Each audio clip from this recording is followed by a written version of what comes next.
So I've already drawn out the horse onto the canvas and given it a coat of acrylic gel medium and some burnt sienna to create an imprimatura, or a coloured ground to paint onto, as it's so much nicer to paint on a coloured ground than it is on the white of the canvas. And I'm just going to paint with a very simplified palette really of titanium white, Payne's grey, burnt sienna, yellow ochre, raw umber, transparent orange, cadmium red, vermilion and phthalo blue.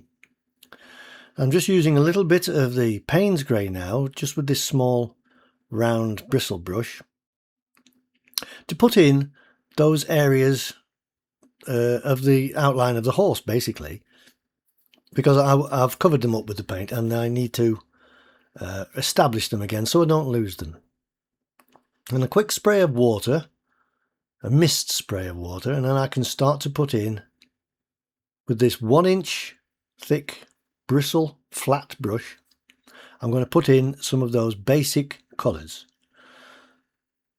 So a bit of burnt sienna here for the basic colouring of the horse, which is a chestnut horse, and burnt sienna is a great colour for that. And then a bit of Payne's grey into that will create little darker shades of that as well. So that's basically that put in. Very loose, very haphazard and very random. Now with a light colour, I'm going to put in the background, because I want the background to be light to make the horse stand out against it, because the horse has got to have a lot of contrast. It's a dark edged horse, this dark mane and the darkish colouring of the horse makes it stand out when you put a light background behind it.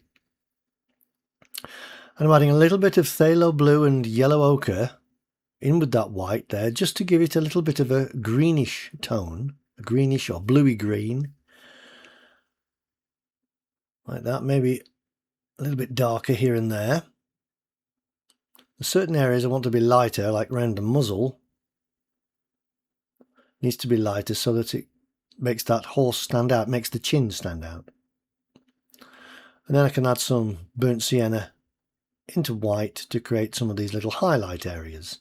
All done with this one thick, big brush. And sign my name while that's wet. Then a quick spray of water, and then I can move the paint around with this silicone tool. Like that, and make it really nice and abstract and messy. I like this first stage to be messy. I call it the messy stage. And this tool is great for doing that type of thing. Now I've left links in the description below for the tools and materials that I use.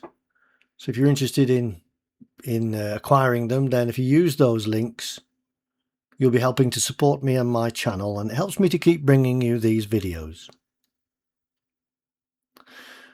Okay, a couple of those little burnt sienna type colours into the background there, just to create a colour harmony. Put a little bit of burnt sienna into the eye to give it some colouring. And then with this small bristle brush again, I'm just going to put in some of these light areas, the highlights. Now I'm using bristle brushes for most of the time because nylon brushes tend to be too neat and tidy and don't produce the sort of paint brush marks that I want. I want nice and loose, dynamic brushwork. And you're only going to get that, I think, with, in my experience, with bristle brushes. Bristle brushes weren't made for acrylic painting, they're made for oil paints. But I use them and they're great. They work just fine. It also helps to, if you're painting with thick paint like I do most of the time, then it helps to show the brush marks. Not quite the same as oil paints. I think you may have to add a thickener agent to the paint in order to make it as thick as oil paints, but it's not far off as it is. And will certainly do for this kind of work. So I'm just using short little dabs of paint with the brush at the moment. The brush strokes are little short dabs, but I'm trying to make them bold. I'm always thinking every time I put a paintbrush mark down, how am I going to do it? I'm going to do it bold and expressive. Now, you don't want to hold the brush too close to the actual bristles itself. Nowhere near the metal of the brush, unless you're painting. You need a little bit more accuracy, which I do occasionally need. So I'll move my hands down to that area. But most of the time I'm painting either halfway up the brush or with my hand holding the very end of the brush. It's just these areas just need to be a little bit more accurate, so I'm just holding it a little bit closer. But if you want dynamics and looseness of brushstroke, especially if you're a beginner, then hold the brush towards the back end. That's why they're that length, so you can use it. You can use the entire length of the brush. They were made that way for a purpose.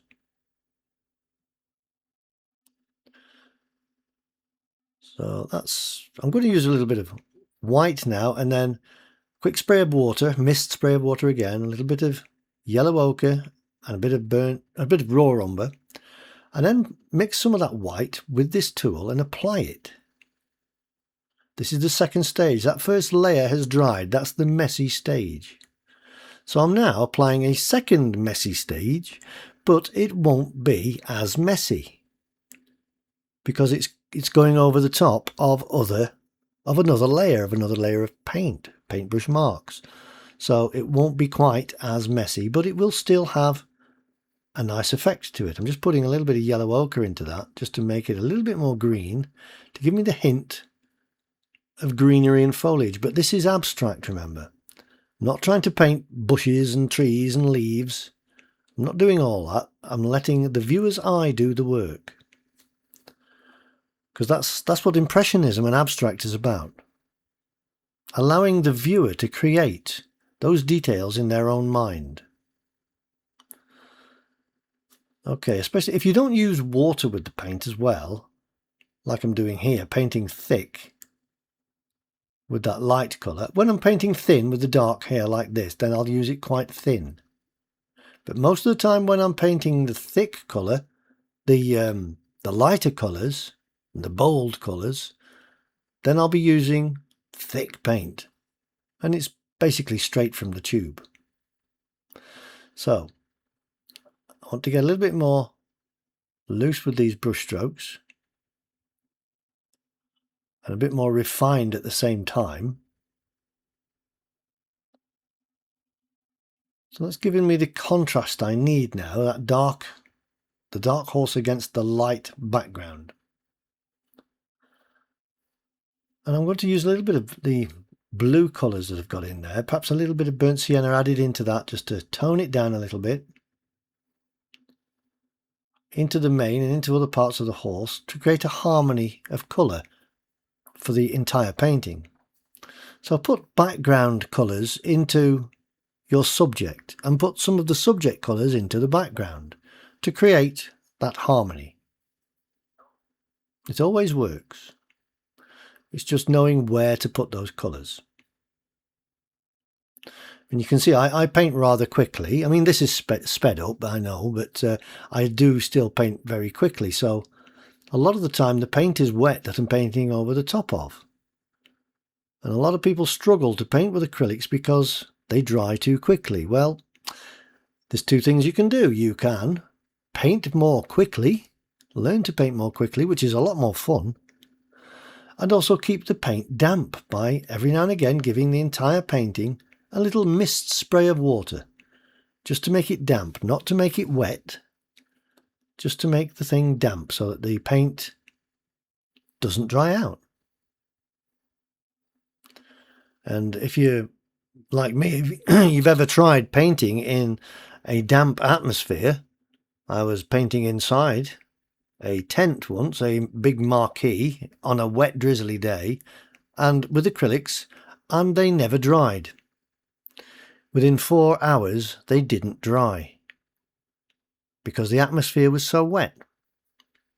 So that's the key, that's the secret to painting with acrylics. Keep the paint damp.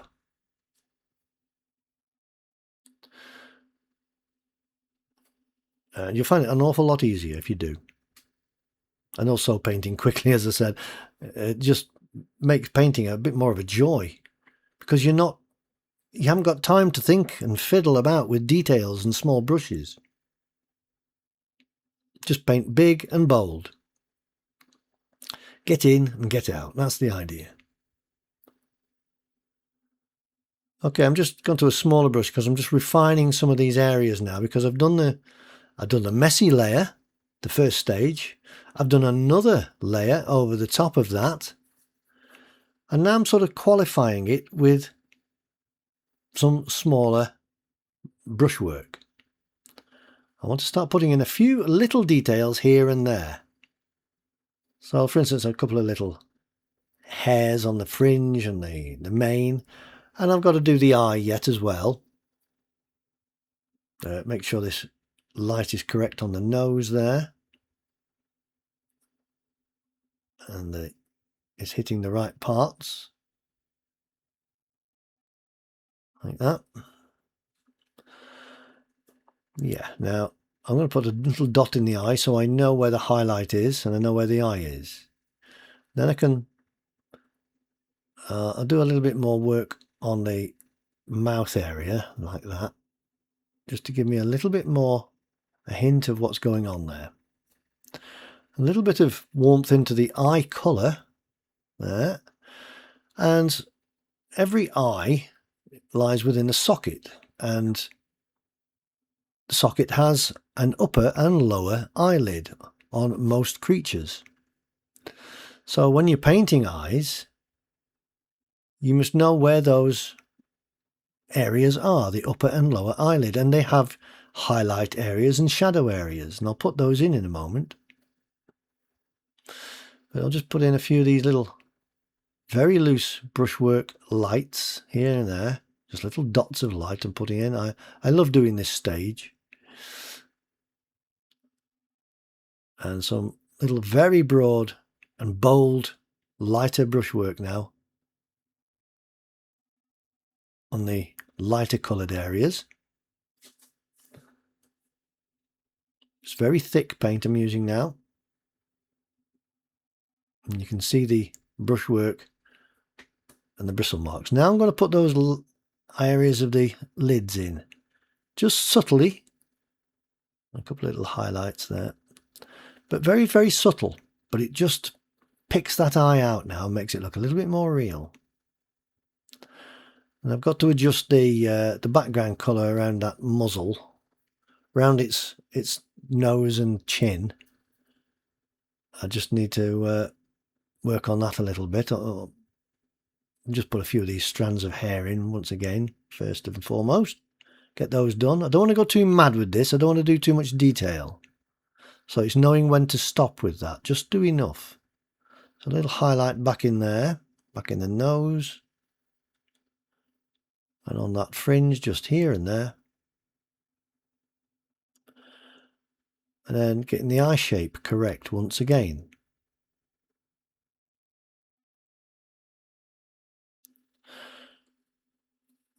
And a little splattering technique as well. Get paint quite liquid, and with an old nylon brush, just splatter some of those colours you've been using. The burnt sienna, the greens, the whites. Right, I'm just going to go over this background a little bit more, just to tidy up the nose and mouth area.